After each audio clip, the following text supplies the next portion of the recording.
Okay, I invite you to send your little pieces of paper forward so we can try to work them in. We're going to move past Revelation 9:10 today. We're going to go into verse 11 and following, see what we find there. In verse 11 it says, I saw heaven opened, and behold a white horse, and he that sat upon him was called Faithful and True, and in righteousness he doth judge and make war.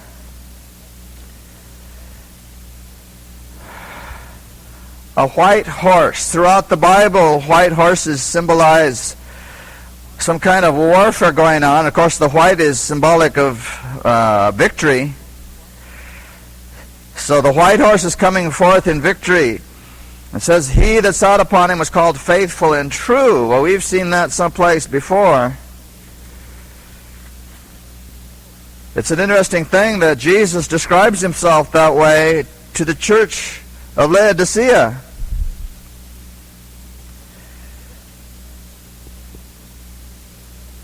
In verse 14 of chapter 3, to the angel of the church of Laodiceans write, these things saith the Amen, the faithful and true witness, the beginning of the creation of God. So there's the faithful and the true. This has something to do with, it's done with Laodicea now. The faithful and the true. Here he comes. He's done what he did. And when we discussed Laodicea, you'll remember that that word witness was there. The word faithful and true is very important in a court scene. You have to tell the truth. And Jesus is the one who tells the truth in that court scene. Nobody can play games. Nobody can pretend. The truth is there. We talked at that time that there were books. If you want to study this more carefully, in Great Controversy, there's a whole chapter on it, meeting life's record. You might want to look at it. It can be a scary chapter if you haven't decided certain things. We are going to meet our life's record. Now, all of us have done things we're not happy about and we're not proud about. They've all been recorded. But the person who is in Jesus Christ does not have to be concerned about all of this. When that record comes up, he will just need to say, my blood. And the Father's satisfied, and the universe is satisfied, and whatever's on that record, it doesn't matter. He's taking care of it. So once he has said, my blood, and by the way, how can he say, my blood? What blood? Well, he died on the cross, we know. We know there was blood. We know that there was blood at Gethsemane. There was blood with the whipping. There was blood all over the place. But what blood is he talking about? My blood. In the sanctuary service, there were several animals killed. And there was blood in all of those. So we have to look at those animals and see, how does that blood work? What did the blood of that animal do? What did the blood of that animal do? What did the blood of that animal? Because they all did something different. So when Jesus says my blood, he's talking about the blood that is not understood in Christianity today. Everyone knows that he's the Lamb. Every church teaches that. But what they don't know is that at the cross, he died as a goat.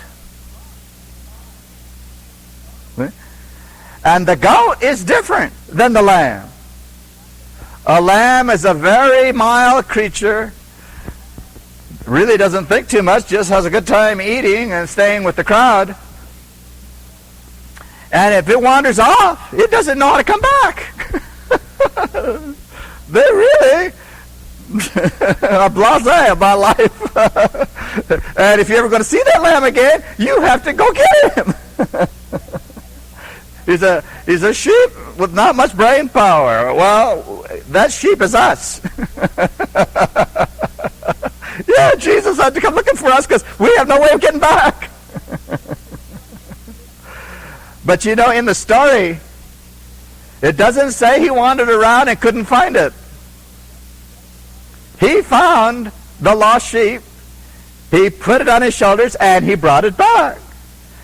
So the story, just that one story, is enough to tell us he is able to do what he set out to do. He saves to the uttermost. He did not come back without the sheep. Okay, now a goat is different. You don't mess with goats.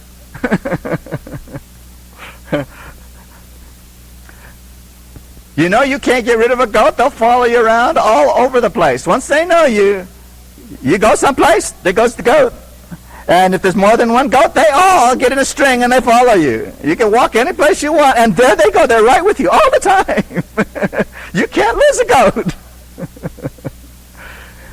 But goats do something else. If they get in trouble, they will defend each other. That's how they play. They're constantly butting each other. They get up on their back legs and they bop heads like that. And they play like that all the time. Because if they ever get in trouble, that's what they're going to do to the enemy. They're going to let them have it with their heads. They defend the herd. So, Jesus is not the Lamb of God on the day of judgment. He's the Lamb on the day that we receive justification. He takes our place. It became sin that we might become the righteousness of God. He's the Lamb to us at justification. But when our name comes up in the judgment, He's not a lamb, because there's another goat. His name is Azazel. And we know him as the scapegoat. It's the devil. That goat stands up to accuse the people of God. And a lamb is no match for a goat. So when Azazel stands up to accuse you, when your name comes up, another goat stands up. And so two goats meet. And Jesus, as the goat, the Lord's goat, says, my blood, and it's over. The goat has met the goat. Okay? So the symbols are all there in the sanctuary service. So we need to know the blood that he's talking about is the blood of the goat, that defender. And when he speaks, it's been taken care of. So he's faithful and true, and in righteousness it says he doth judge. So the word judge is right here. That's what the Laodicean age was all about, was the judgment. But now there's another word. And make war. Now this is a strange thing for God to do, to make war. I mean, think about it for a second here. Who can stand up against God when he decides to make war? I mean, that's a pretty unfair battle, actually. Who can win if you go against God? You can't win. This is telling us he's going to stand up to finish this. He's going to make war. And there's nobody that's going to stand up against him. He's going to finish it. Okay, it says, verse 12, his eyes were as a flame of fire. Where did we see that? That was also in Revelation 1. All right. There it meant that he sees everything. Well, it's the same thing it means here. He sees and knows everything, so he can judge properly. On his head were many crowns, and he had a name written that no man knew but he himself. I've seen all kinds of interesting ideas about this name. But this is a name that he's never had before. Isaiah tells us about it. Isaiah says that God will do his strange act. What's that strange act? It's to make war. Jesus is the avenger of his people. That is his new name. He's the avenger now. He's never done this before. So he's going to come forth now to finish the problem that's been here for all this time. You know, I have some concept that even God is going to be relieved to have this done. No more sin problem. Yeah. When Jesus said, it is finished, he didn't whimper that. It was not just a little whisper. He gathered up all of his strength that was left in his humanity, and he shouted it out, it's finished. Satan, you can't do this anymore. You're done. This sounds to me like God was relieved. He said, It's finished. No more messing with sin. Devil, you can't keep doing this anymore. It's finished. And of course, we know the Father's going to say it from heaven, and that voice will reverberate all the way through Orion and come through space and hit this earth with a blast and knock it out of its orbit. The Father's going to say, it's done. It sounds to me like he's relieved. It's done. It's over. We don't have to do this anymore. No more sin. So Jesus is coming in vengeance to take care of the final problem of sin. Verse 13, he was clothed with a vesture dipped in blood, and his name is called the Word of God. So we don't have to be concerned about who this is. It says his name is the Word of God. John, the first chapter, the Word was made flesh and dwelt among us. But in this verse, there's something that is brought out some interesting comments. People aren't sure what this blood is that his vesture is dipped in. Because the context is judgment here, some people think that it's the blood of the people who have been judged. But I don't think that's what's happening here. Isaiah has given us some interesting things to think about. Isaiah 63, let's see what it says.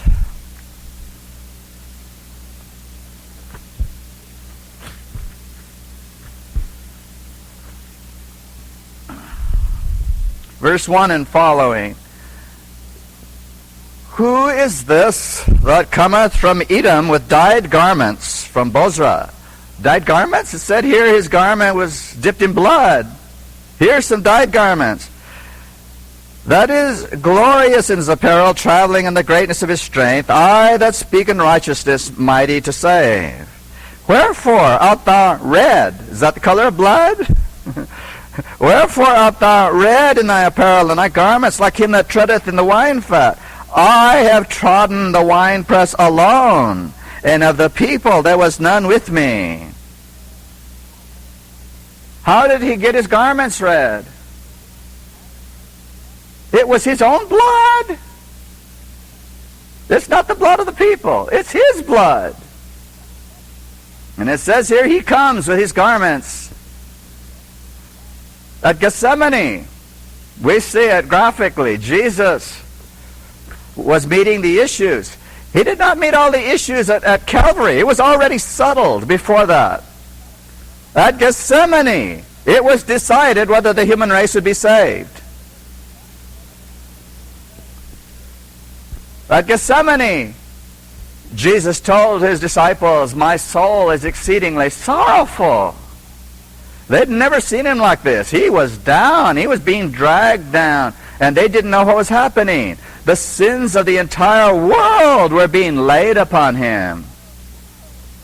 And I don't mean just gambling or drinking. I'm talking about sin, depression, psychosis, all kinds of things that happen in sinful human beings. He got all of that. And he asked the disciples to pray with him. And what did they do? Yeah. He went back to see them, and they were asleep. He said, you couldn't stay awake to pray with me? So he went back, and he told them, well, the spirit's willing, but the flesh is weak. You'd like to do the right thing, but... So he went back and he prayed some more. What was he praying about?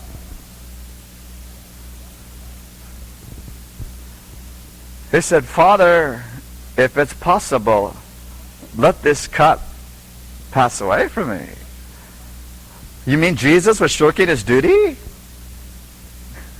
That's what some people try to say. No.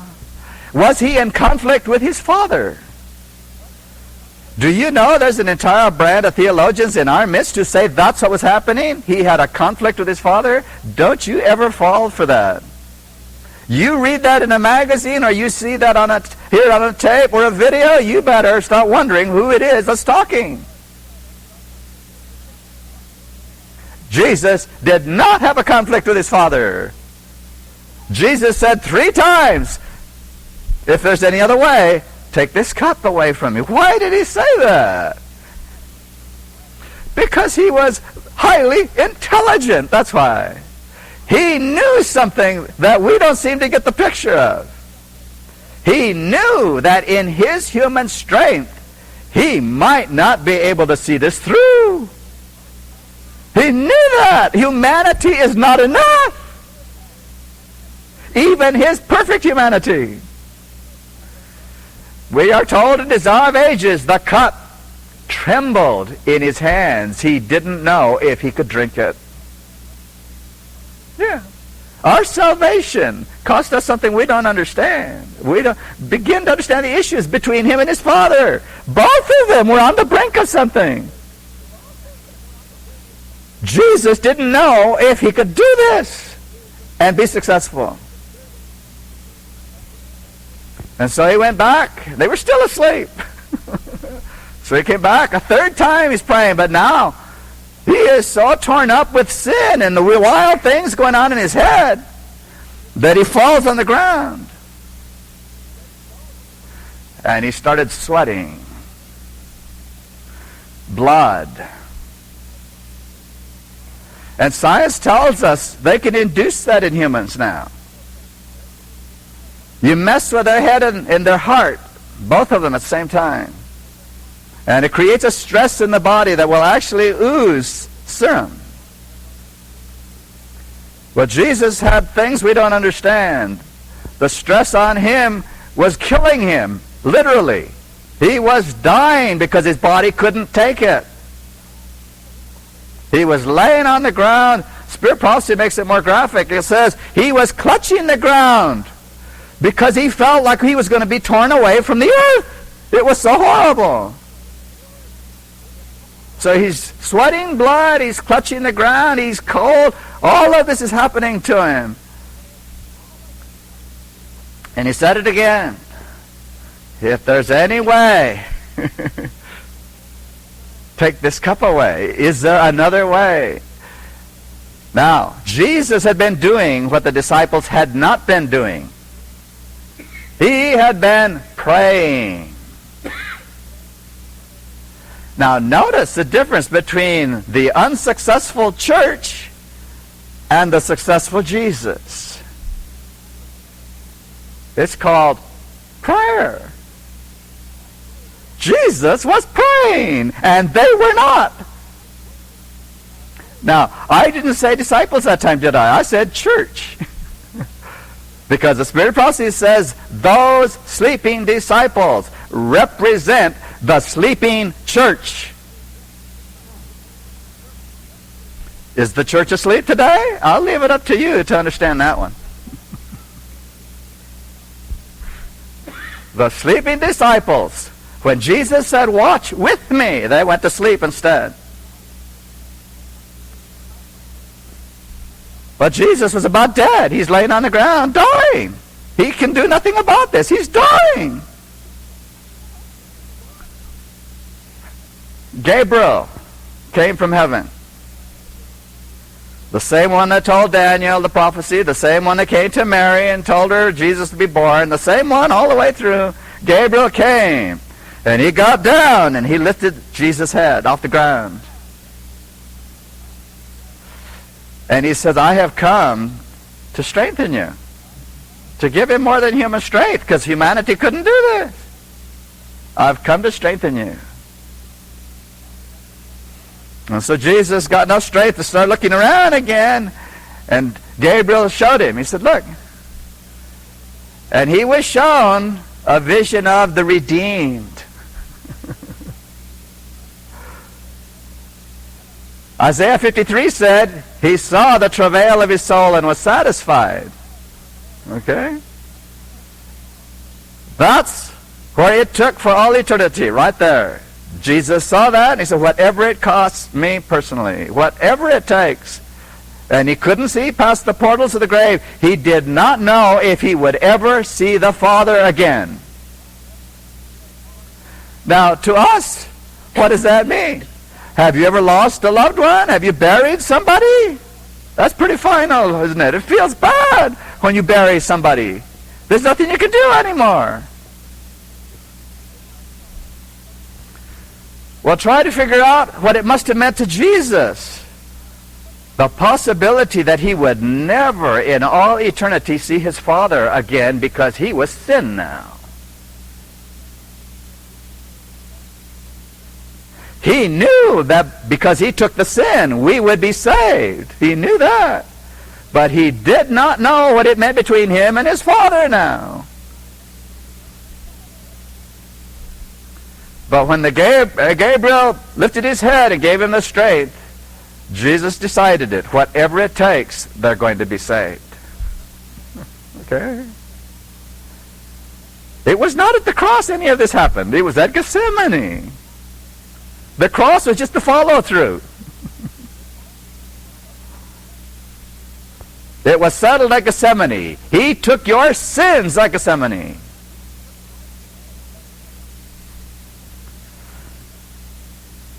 And then he got up. It had been decided.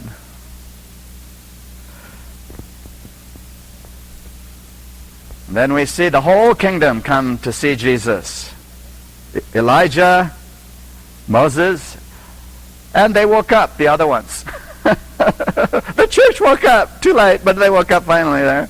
And so we see the whole kingdom. We see the resurrected ones. We see the ones who never died. And we see the whole church.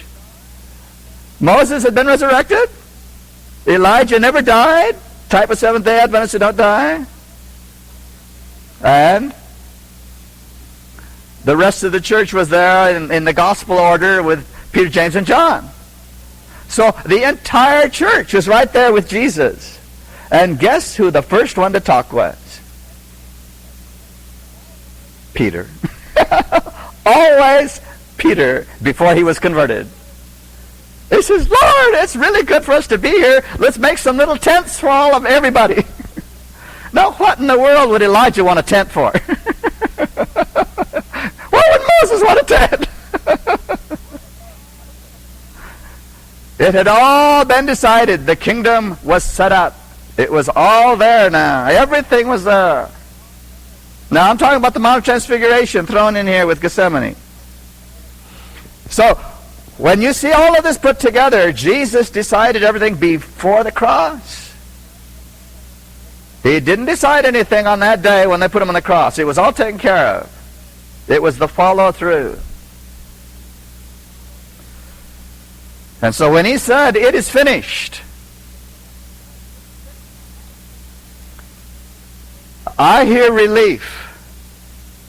It's done now. Everything that needed to be done in the plan of salvation has been done. Satan can't say another thing. It's over. Satan is done. He's dead. He's been judged. And so in Revelation 19, we see, he said, I have trodden the winepress alone, so the blood is his own blood there. At the bottom of his vesture. And then it says, verse 14, the armies which are in heaven followed him upon white horses, clothed in fine linen, white and clean. And out of his mouth goeth a sharp sword, that with it he shall smite the nations, and he shall rule them with a rod of iron. And he treadeth the winepress of the fierceness and the wrath of Almighty God. That rod is kind of an interesting word here. The shepherds all had this rod with a crook at the end. And they used that to guide their sheep and to take care of them. They'd move them around with that end. But the other end, the bottom part, was made with metal. It was heavy and hard. And that end was used to beat off animals and wolves, things, and enemies. So that rod had two uses. The top end was for the sheep, and the other end was for the enemies. I don't know if you've ever been hit with something hard like that, but that really can get through to you. There's a lot of leverage when you get weight like that at that end. Jesus said that's what he's coming with. He still has a shepherd's crook, but he's going to be using the other end now. That's why he has a new name. It's his strange act to use that end on people. Verse 16, I'm going to come back to some of these, but I'm just going through right now. He hath on his vesture and on his thigh a name written, King of Kings, Lord of Lords. So right there as he's riding the horse, you can see that on his legs, King of Kings. It says, and I saw an angel standing in the sun, and he cried with a loud voice, saying to all the fowls that fly in the midst of heaven, come and gather yourselves together unto the supper of the great God.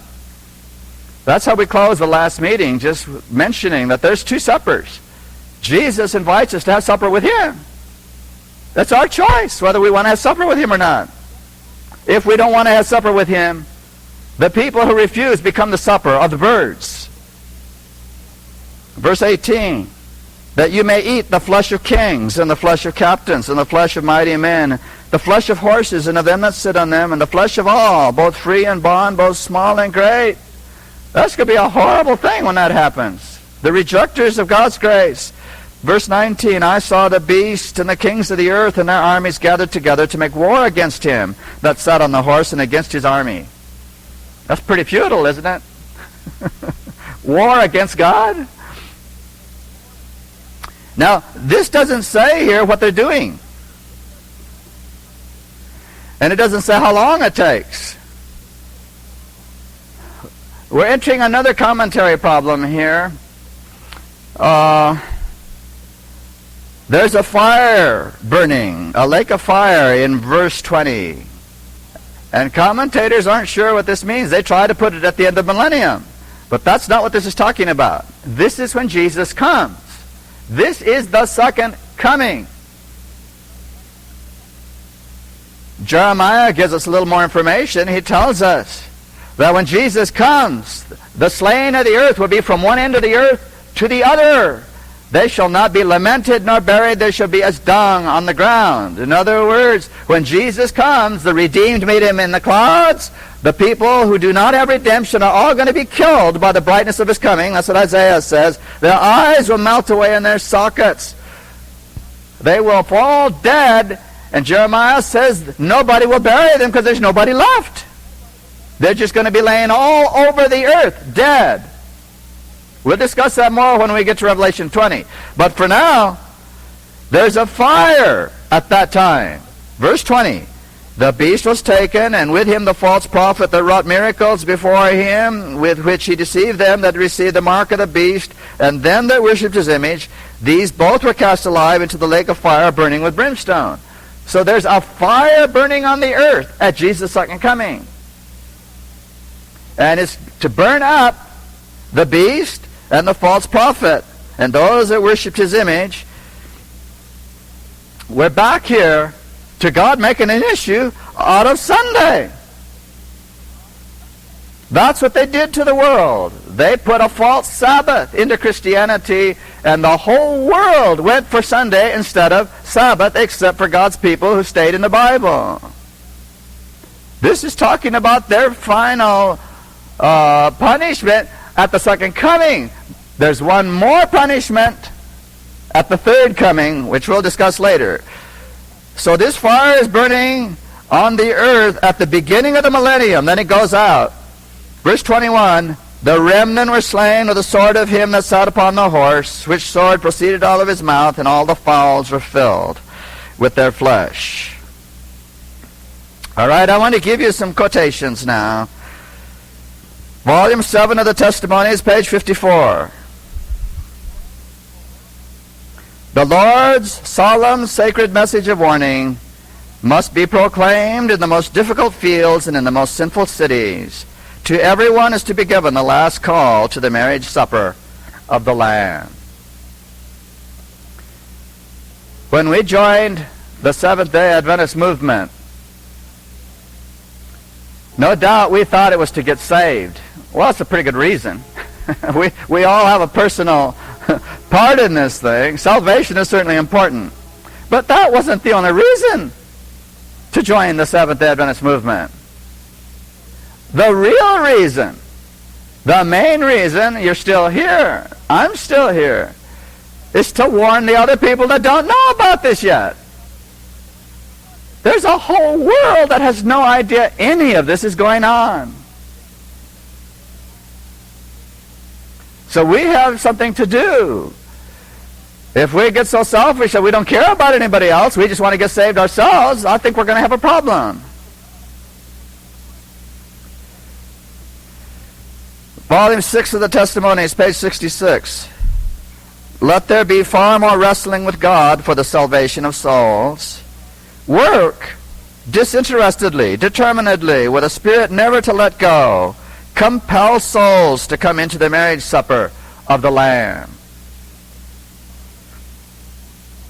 Volume 6, page 412. We are to give to men the last call to the gospel feast, the last invitation to the marriage supper of the Lamb. Thousands of places that have not heard the call are yet to hear it.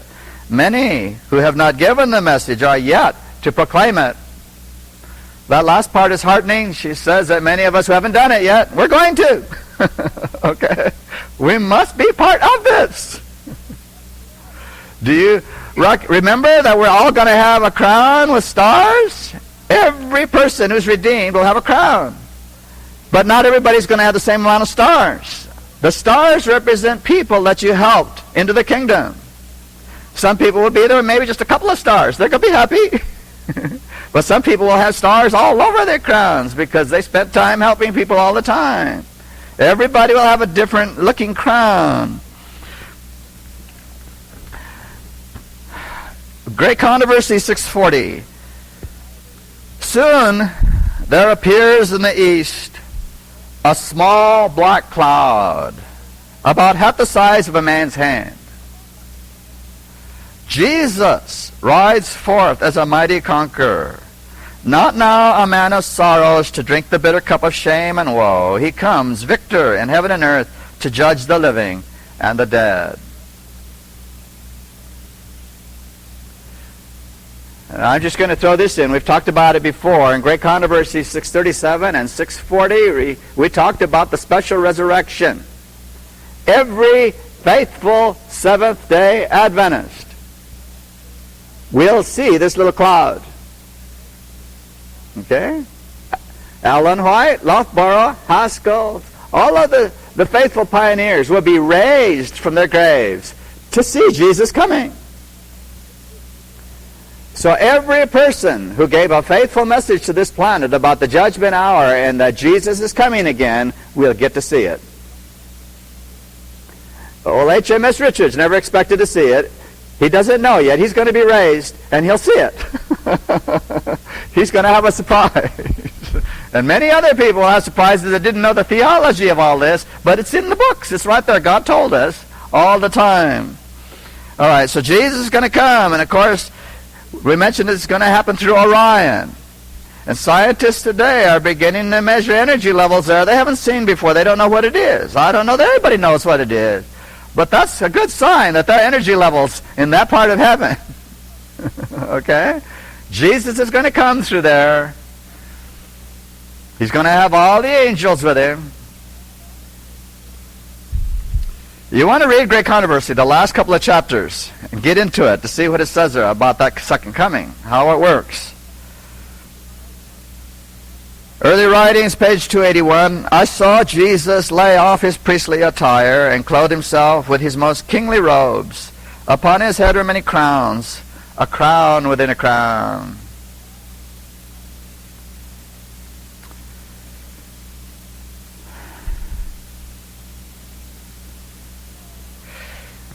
Let's see, I don't have a good... I can't give you a good one for this. I can't remember. It's a manuscript written in 1890. Manuscript 175, but I can't remember the one that you can get to. It says this: we need to study the pouring out of the seventh vial. The powers of evil will not yield up to conflict without a struggle. But providence has a part to act in the battle of Armageddon. When the earth is lighted with the glory of the angel of Revelation 18, the religious elements, good and evil, will awake from slumber, and the armies of the living God will take the field. So God himself is going to finish this up. Mankind isn't going to have part in this except to participate one side or the other when he finishes it.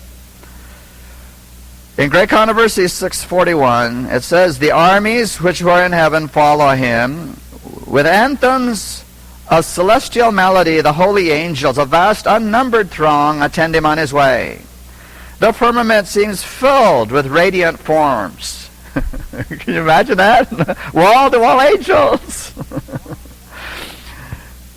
10,000 times 10,000 and thousands of thousands. No human pen can portray the scene. No mortal mind is adequate to conceive its splendor.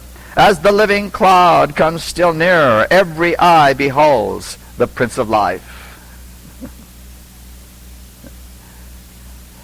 And that's what Jesus told us in Matthew 24. Don't be deceived. People say Jesus is over there or Jesus is over there. No. Like the lightning flashes from one side of the earth to the other, that's the way his coming is. Every eye is going to see him. You know, have you ever tried to close your eyes and not see lightning? Can you? You still see it. Nobody is going to be able to say, I don't know this is happening. Okay? Jesus is coming.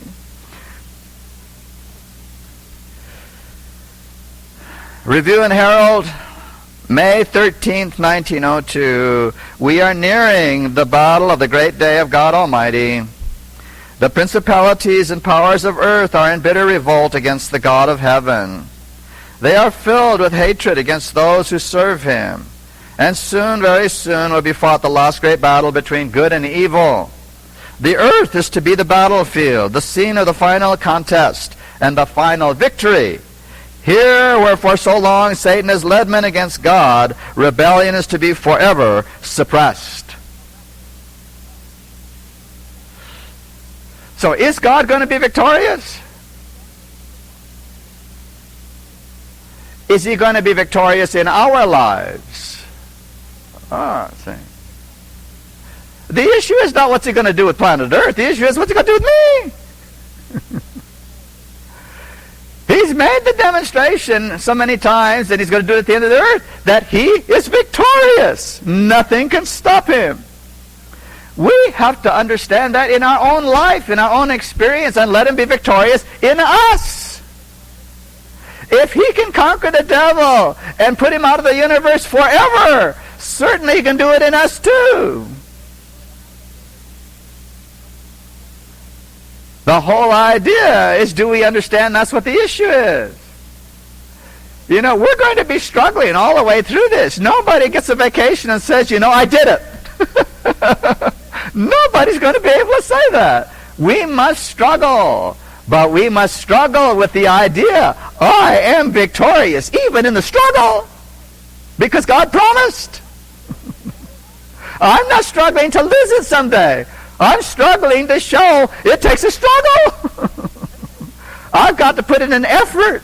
I've got to give it everything I have. I don't buy anything with my effort, but if I don't do the effort, I'm going to lose it.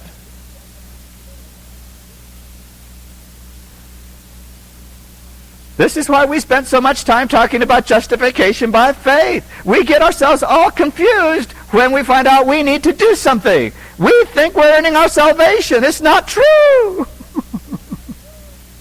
Salvation is a free gift from God.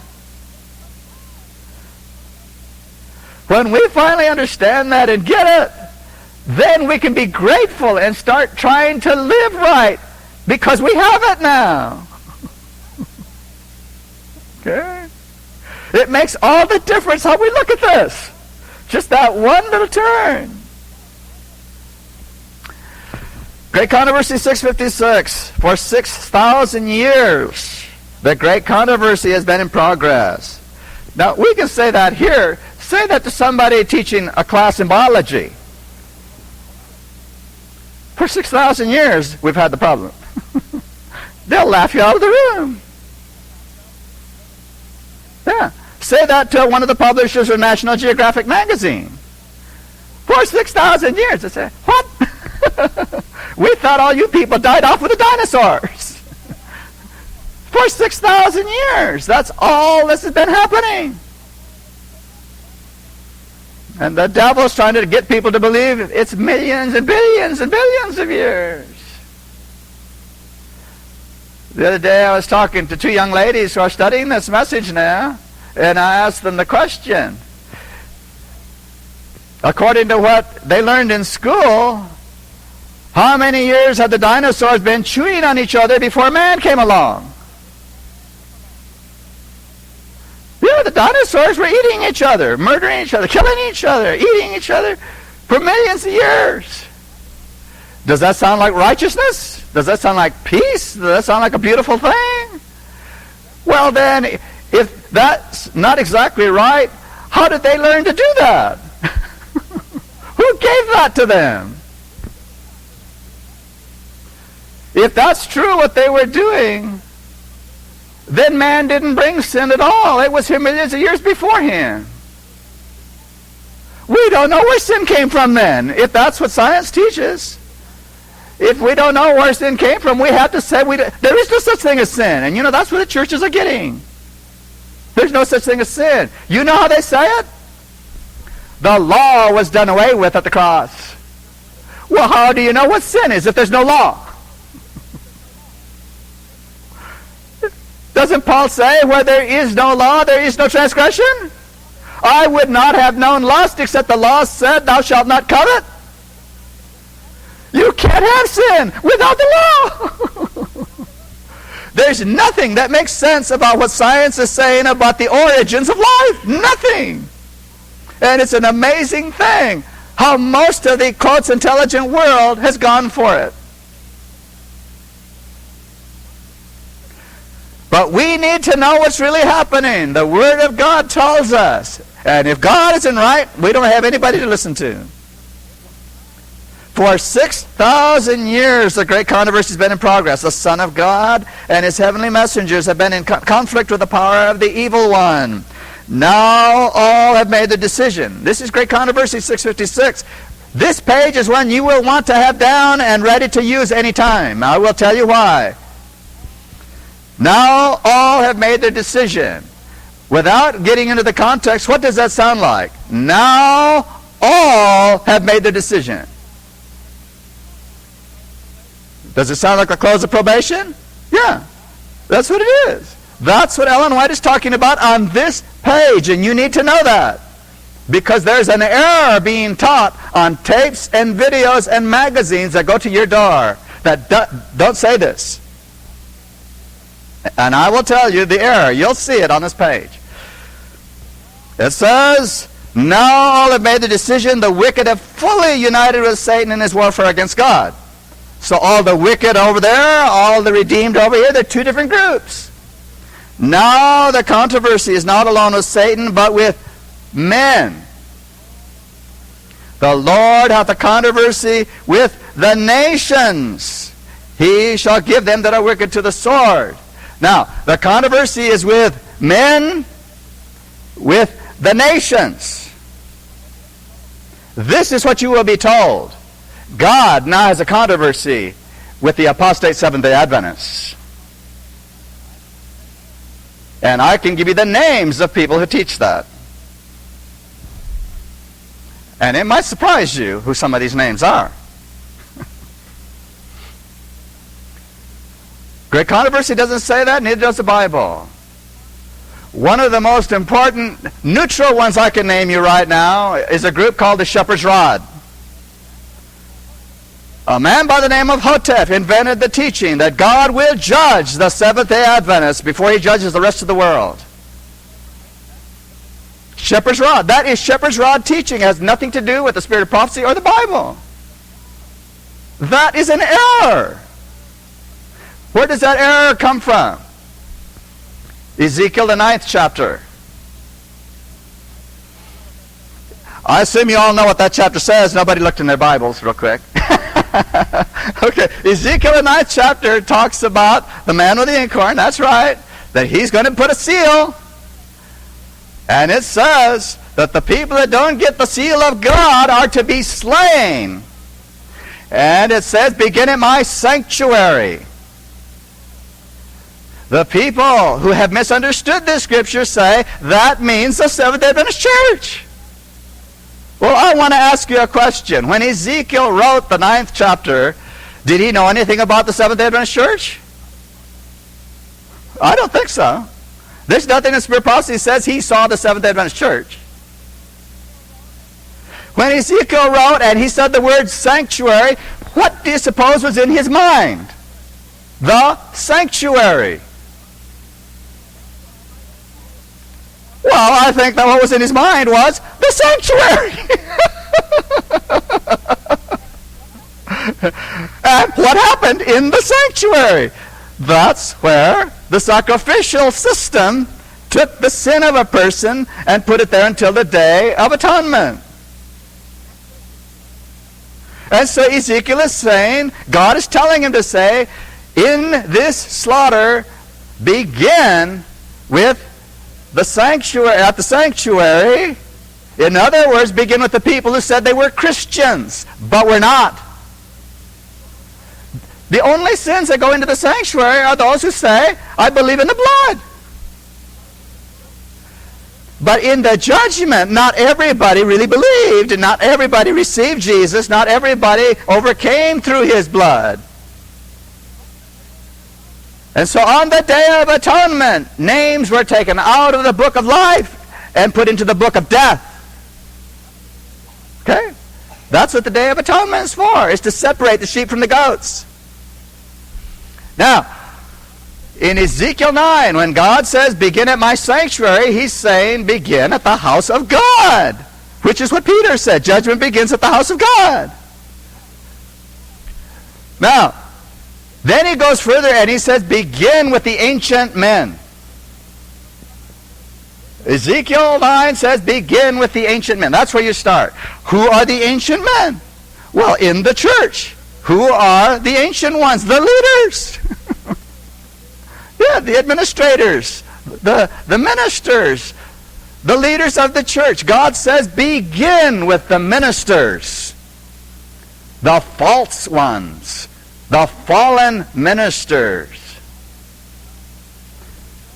Now, what we just read here in Great Controversy says, God has a controversy with the nations, not the Seventh-day Adventist Church, the nations. Now, the nations have held certain people up and said, oh, these are great men. These are fantastic Christians. These are beautiful ministers. That's what the nations have done all over the world. Can you think of one name, for example, of a minister that the nations have lifted up and said, oh, this is a great minister? Billy Graham, there's a name. He is in this paragraph. Billy Graham has taught people how to break the commandments of God. Now, I'm not judging his motives or his heart or anything else. I'm looking at his life's history. I can show you in print what he's told people. He has taught people to break the law of God. Before, he used to say, go to church. At a certain point in time, he switched, and he didn't say that anymore because several Seventh-day Adventists wrote to him. They gave him great controversies. Amelia Conneckley talked to him and gave him studies in what Adventists believe. I mean, Billy Graham knows a lot more about Adventism than maybe some of us do. After that, Billy Graham changed the sentence in all of his meetings. He no longer said, go to church. He said, go to church on Sunday. Oh, I said, what's the big deal? It's a big deal. He dug himself in on the wrong side. Go to church on Sunday. Now, I'm not picking on Billy Graham. Somebody named the name. We could name lots of names. None of those people are Seventh-day Adventists. I hope you understand that. God is a controversy with the nations, with all men who rejected Jesus Christ as the Creator. Now, we don't have time to go over all of this, but I'm just trying to give you a little background here on what Revelation 19 is trying to focus in on. It's over. And the issues are clear here, even in this chapter. It says the beast. Roman Catholicism, the image of the beast, apostate Protestantism. They had their way. But God says, now I'm going to judge them. It's over. Now, we can, play games and say everything's okay. All these churches are fine. They're helping people. Well, I'm sure they're helping somebody. And I'm sure there are some faithful ministers over there. Okay? But they're not going to stay there. God said, come out of her, my people. They're all going to come out, the faithful ones. Okay? So we are not talking about one church talking about another church. We're talking about what God says about the end of the world. And because we all happen to be sitting here today and we know some of this, which we should count a very high privilege, we ought to think it enough of a privilege to try to talk to somebody else. They don't know it. They have the vaguest idea. And the day is going to come when you're going to be in the redeemed state, immortal, in good shape forever now, sealed. But before the wicked go down, somebody's going to come screaming up to the wall, made of jaspis, clear, that you can see through, and you can hear through it too. And there's going to be somebody screaming at the other side of that wall saying, you knew and you didn't tell me. You didn't tell me any of this. And even though we're redeemed, I don't think that's going to feel very good.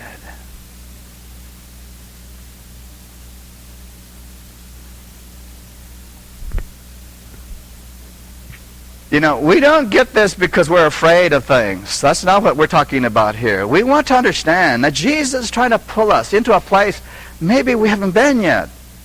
He wants us to learn what love is really all about. Not love for self, but love for other people. A love that will spend itself for other people. A love that will give the time to other people. A love that will be available if somebody needs something. A real love that comes from God. A love that's available if He whispers and says, there's somebody over there that needs you just now. Can you go talk to them for a second? Yeah, that happens, I was in an airport one time. I was coming back from Hawaii. Thank you. And I was just sitting there trying to mind my own business. I try to be quiet most places and places like that unless the Lord does something, and He's always doing something. Yeah, things are always being stirred up somehow. And this lady came up to me, and she said, are you a minister? And I looked at her, and I said, well, yes, I am. How can I help you? She said, I came here with my husband. We came here on a vacation. He died while we were here, and I have to go home without him. Can you help me? Yeah. A woman just lost her husband. We need to be available so that God can do things we don't know anything about. We can't be picking targets all the time and saying, oh, I'll get that one, I'll get that one. No, but we do need to be available and say, Lord, I'm here. Do you have something? When we do that, He's going to stir it up a little bit and get people in front of you never thought about. Yeah. And don't be surprised when He does it. He's got lots of people out there that He's trying to help, but there's nobody to talk to them. There are people out there who want to know and don't know where to look. And it could be somebody that you've been around for years and you just took for granted they don't want to know. Yeah.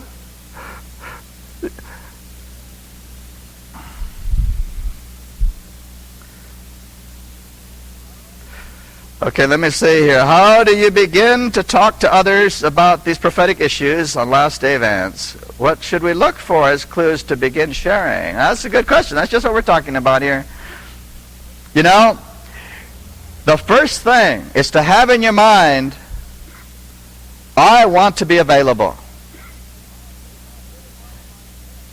We must get it out of our head that what we're saying to people is nonsense, because it isn't. This is the truth of God. We must get it out of our head. This is going to be embarrassing. Hey, forget it. This is from God. This is His Spirit working, not us.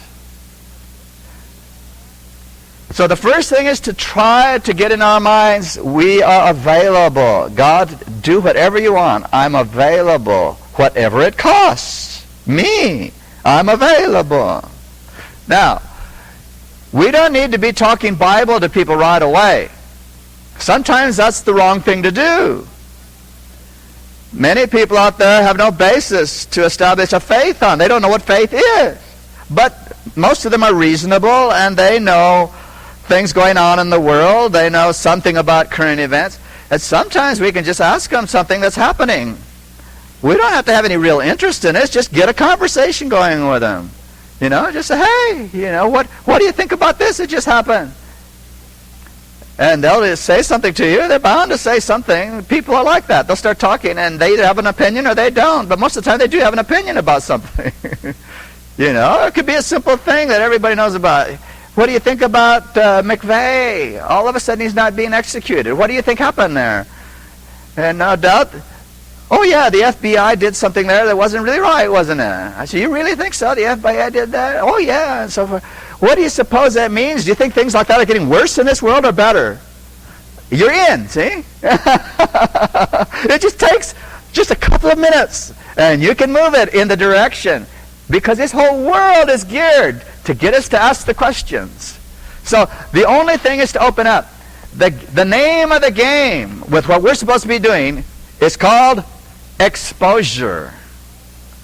God did not tell us to convince anyone. We can't do that. All He said was, say something that I told you to them, and then let me work with it. See? We're just supposed to be the exposure. And then they can think about it. And the Lord will work with it. They'll get into their mind. He'll start moving things. He'll put things in front of them to think about it more. You see, this is God's program. He's the one that's saving souls, not us. We have to believe He's busy doing something. And maybe I can be part of the process with Him.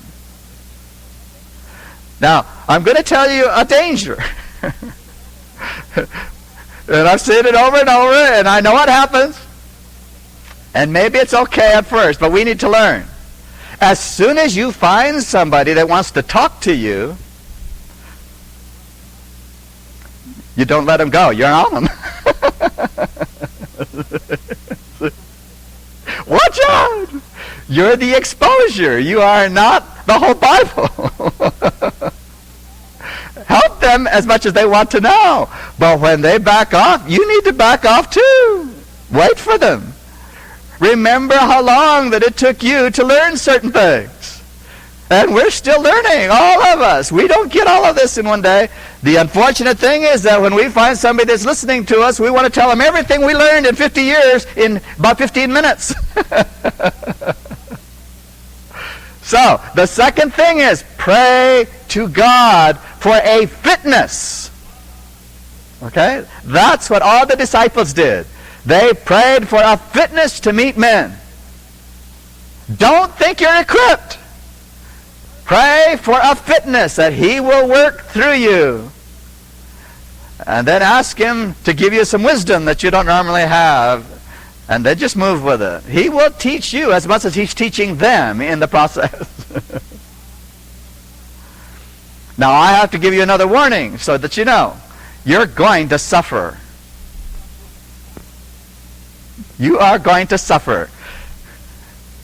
People who are natural human beings have ways of picking on you in a way that you're sensitive to. They're going to poke at you and they're going to get through. You have to know this is part of it. And you have to learn how to be deaf to reproach and blind to scorn. Yeah. You have to know this person is somebody Jesus died for. They can't do anything to make me mad at them. They can't do it. Okay? Okay, that's beginners. That's all you need to know to start the process. The Lord will lead you, and you will learn how to deal with the human mind as you deal with more and more people. But you have to know it's a learning thing, and God has to teach each one of us how to do that. Now, there's somebody out there that only you can talk to. Yeah, there's somebody that your chemistry and their chemistry works. And they will open their mind to you and let you tell them things that nobody else can tell them. And, you just have to sense that time with that person, and you'll know. And you have to be very careful with them. Not to dump on them, but just to tell them things that will be helpful to them and let them work with it. Okay? But the important thing is, this is what God wants all of us to be doing all the time. Just to be available to give that exposure.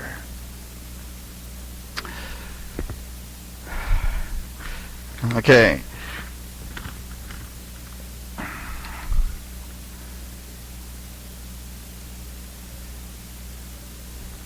It said previously, you said that at the 1888 conference, E.G. White told Olson that the law was nailed to the cross in Galatians. You just said it wasn't. Please explain. Okay, let me try to get back into the context. Not everyone understands what was happening here. In 1888, the church as an organization was reaching a critical point because it was growing larger. And they had to start thinking about different ways of organization. And the men who had been running the church under the Spirit of God for all the period of time from 44 to 88 were starting to think it was their church. Yeah, that happens. They were starting to think it was their church. And a pastor learns this right away. When he comes into a new church, when he shows up to that church, it's their church. Okay? And there are people, if they built the church, that bought the carpets. There are people there who bought all the paint. It's their church.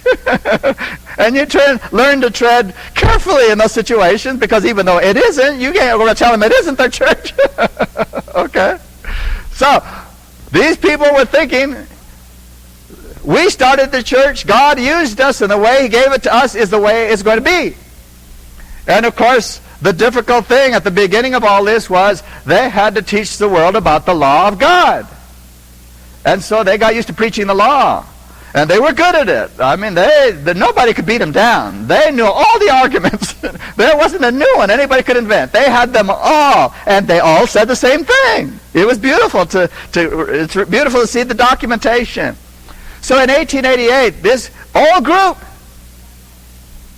heard something they didn't quite like.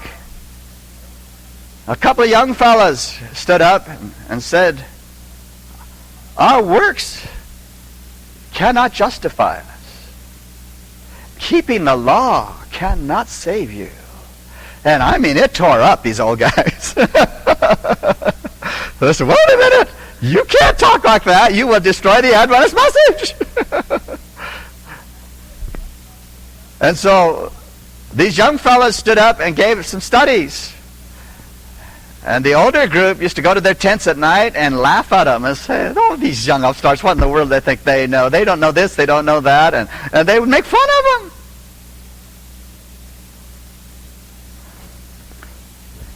And so Ellen White comes on the scene. And she gave a talk in the morning to the ministers. And she said, why were you laughing in your tents last night? Yeah. Why were you laughing and joking about these men? I mean, I don't even know why they didn't know she wouldn't know about it. The Lord showed her everything that was going on. And so one of them stood up and tried to focus the thing down and said, well, they're ruining the presentation of the law. They're taking away the pillars of the church. We've worked so hard to establish and build this up. She said, they're taking away the pillars of the church? Yeah, they're taking away the pillars of the church. She says, really? She says, what are the pillars they're taking away? And they said, the book of Galatians. They're ruining the book of Galatians. They say it's the moral law in the book of Galatians, and we've been saying it's just the ceremonial law. And she says, you're saying that the book of Galatians is a pillar of the church? They said, yeah, they're taking it away. She said, the book of Galatians is not a pillar of the church. She says the pillars are the commandments of God and the faith of Jesus, the Sabbath, the high priestly ministry of Jesus, the judgment hour message of 2,300 days. I know of no other pillars. I mean, they just all sat there stunned, all these old guys. They expected her to side with them. She'd been there as long as any of them. Same time. And then she hit him right between the eyes. She said, we have preached the law. The law. The law. Till we're dry as the hills of Gilboa. There's no Jesus in it anymore. She says, these young men have a message from God. The righteousness of Christ. We have to have the righteousness of Christ. Listen to them. And so, she said something we need to pay attention to today. The book of Galatians is not a pillar of the Adventist church. Now, the book of Galatians is true, obviously. But it's true the way Paul wrote it, not the way theologians talk about it. The book of Galatians is about all law. And the book of Galatians says no one is going to be justified by any kind of law keeping, ceremonial, moral, or otherwise. And that's the truth. So if we're out there telling people they have to keep the Sabbath to be saved, we better clean up what we're saying. Salvation is a free gift. If God tells them to keep the Sabbath and they refuse, they're throwing away the gift. Okay? So, that's a little bit of history there. That may not have hit everything on that question, but that's part of it. Okay, I've been asked the question why the cloud is black instead of bright. All right, well, that's a somewhat technical question. I don't know. Science knows of a thing they call the Doppler effect. That when things are a certain distance and moving at a certain speed, they give off certain wavelengths. This cloud at that distance would appear to be bright, dark no matter how bright it is. And the closer it comes, the brighter it would look. Light waves do strange things. Science in the last decade maybe has discovered that light waves bend. They used to think they went straight all the time. But they have positive proof that light waves actually are affected by things. And they're learning a lot of other strange things now that I really believe God told us about in the Spirit of Prophecy. We won't get into that right now. There's a lot of science in the Spirit of Prophecy, even though it's not scientific information by itself. But there's a lot there. So anyhow, that Doppler effect is something you might want to look at to answer that completely. In what you're saying, the commencement, let's see. Is what you're saying the commencement of the judgment, the part when God has the issue with the nations, false Christians and ministers? All right. The execution of the judgment, the first phase, is when Jesus comes back. Okay. At that time, earth will be divided into two categories. The saved, the redeemed, and the wicked or the lost. There's only two groups of people. You either have been sealed with God or sealed with Satan. There's no other kind of human. When Jesus comes, it's to gather his people and take them back with him. But because the people who are lost no longer have a shield of grace, the power and energy of the righteousness of Christ is going to burn them. They have no protection. They will die just from the energy. And so the only ones who can survive all that are the people who, like Daniel's 3 friends, were able to live with fire. Yeah, Daniel's 3 friends were thrown into that fire that was so hot that the people who threw them in died from the heat.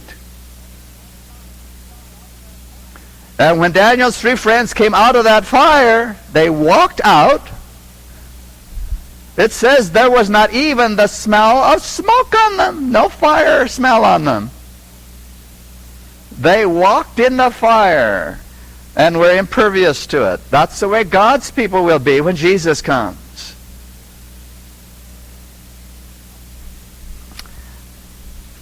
Isaiah 33:14 gives us a little clue on that. It talks about the people that will live with everlasting burnings. It's not the people who go into hell like the churches teach. There's no such place. By the way, do you know that the devil is turning things around right now, and through his church, the Satan church, he's saying there's no such place as hell? That's kind of interesting that the devil himself is saying it now. I think there's a trick behind it. He wants to make it look like the Catholic Church is wrong, and everybody will come to the Catholic Church's defense and say, see, look what the devil's doing.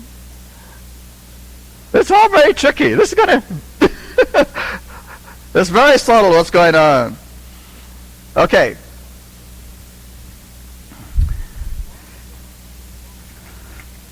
False Christians, false ministers. Maybe I should say one last word about that. In every system, we have that. Every system. There are false people and there are false ministers.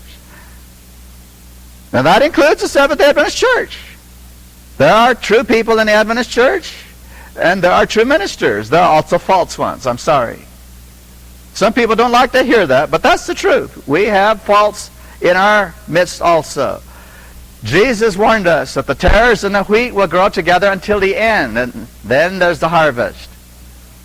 But we don't need to try to figure out who the tares are and who the wheats are. We just need to be sure we're one of the wheats. That's it.